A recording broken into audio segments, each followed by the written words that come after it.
नमस्कार, आप देख रहे हैं हरिभूमि टीवी। आज हम बात करेंगे गुरुग्राम में हुए एक सनसनीखेज हत्याकांड के बारे में, जिसने एक बार फिर देश में गैंगवार की बढ़ती हुई भयावहता को उजागर कर दिया। ये हत्या पंजाबी सिंगर सिद्धू मूसेवाला की हत्या की तर्ज पर की गई, जिसने पूरे देश को स्तब्ध कर दिया था।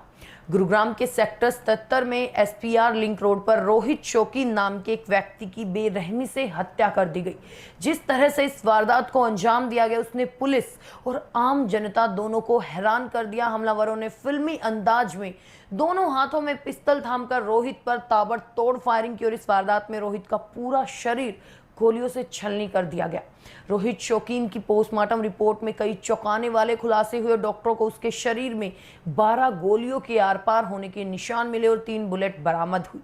पुलिस को घटनास्थल से 1 दर्जन से ज्यादा गोलियों के खोल मिले। एक जांच अधिकारी के मुताबिक दोनों हमलावर लगातार मैगजीन बदल बदल कर गोलियां चला रहे थे और उन्होंने बेहद पेशेवर तरीके से इस वारदात को अंजाम दिया। ऐसा माना जा रहा है कि कम से कम 3 से 4 मैगजीन खाली कर दी गई और हमलावरों ने शरीर का ऐसा कोई हिस्सा नहीं छोड़ा जहां पर गोली न मारी हो।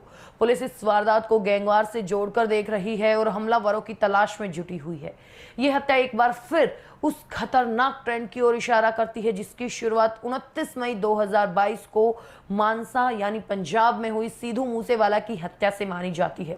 उस कांड में भी गैंगस्टर लॉरेंस बिश्नोई के शार्प शूटरों ने मूसेवाला पर ताबड़तोड़ फायरिंग कर उसे मौत के घाट उतार दिया था। उसका मकसद गैंगवार बदला और गैंग के दबदबे को स्थापित करना था।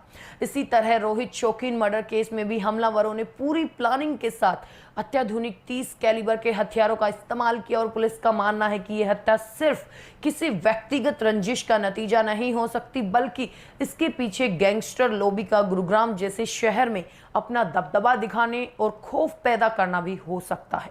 पुलिस की शुरुआती जांच में इस हत्याकांड के पीछे गैंगस्टर कनेक्शन और लेन देन की रंजिश का मामला सामने आ रहा है। रोहित शौकीन दिल्ली का रहने वाला था और गैंगस्टर सुनील सरधानिया और दीपक नांदल का बचपन का दोस्त था।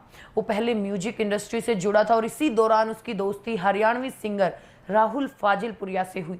बताया जा रहा है कि रोहित शौकीन ने गैंगस्टर दीपक नांदल को दरकिनार कर फाजिलपुरिया के ज्यादा करीब आने की कोशिश की, जो सुनील सरधानिया और दीपक नांदल को पसंद नहीं आया। इस बीच सुनील सरधानिया ने सोशल मीडिया पर एक पोस्ट डालकर इस हत्या की जिम्मेदारी ली और राहुल फाजिलपुरिया को धमकी भी दी।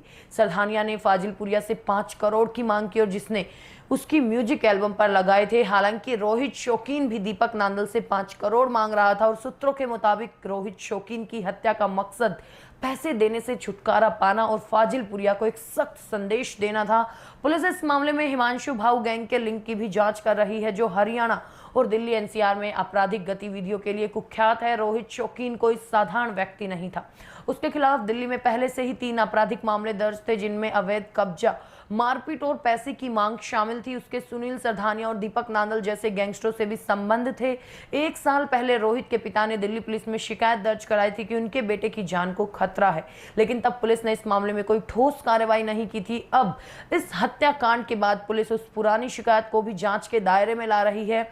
मृतक के बड़े भाई विजय शौकीन ने पुलिस को बताया कि उनके पिता ने लगभग 1 साल पहले रोहित को जान से मारने की धमकी मिलने की शिकायत पुलिस में दर्ज कराई थी। हालांकि उन्हें इस बारे में ज्यादा जानकारी नहीं। उन्होंने बताया कि रोहित रियल एस्टेट और किराए के कारोबार में था। उन्हें पता नहीं था कि उसे हाल ही में कोई धमकी मिली या वो किसी गैंगस्टर के संपर्क में था। विजय ने अपनी एफआईआर में बताया कि रोहित ने उनकी मारुति फ्रोंक्स कार नोएडा जाने के लिए उधार ली थी। उन्हें रात 8:57 पर फोन आया कि रोहित को गुरुग्राम में गोली मार दी गई, जिसके बाद वो अपने परिवार के साथ वहां पहुंचे।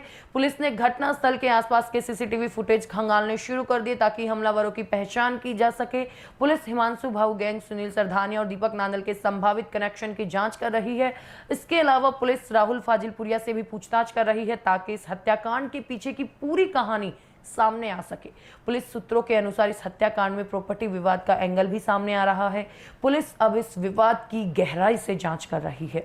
यह हत्याकांड दक्षिण हरियाणा और दिल्ली एनसीआर में बढ़ती गैंगवार की एक और कड़ी है। हाल के सालों में इस क्षेत्र में गैंगस्टरों की गतिविधियां तेजी से बढ़ी हैं। लॉरेंस बिश्नोई, हिमांशु, भाऊ और कौशल जैसे गैंगस्टर इस क्षेत्र में आतंक फैला रहे हैं और प्रदेश की आर्थिक राजधानी गुरुग्राम में गैंगस्टरों ने एक मजबूत नेटवर्क बना लिया। रोहित शौकीन हत्याकांड न केवल कानून व्यवस्था के लिए एक चुनौती है, बल्कि आम लोगों के बीच भी दहशत का माहौल पैदा कर रहा है। एसपी मानेसर वीरेंद्र सैनी का कहना है कि हमलावरों और साजिशकर्ताओं का पता लगाने के लिए क्राइम ब्रांच की टीमें भी लगी हुई हैं। पुलिस जल्द ही हमलावरों को पकड़ लेगी और सभी एंगल की जांच कर रही है। तो ये था आज का हमारा विश्लेषण और हम आपको इस केस से जुड़े हर अपडेट से अवगत कराते रहेंगे। तब तक के लिए नमस्कार।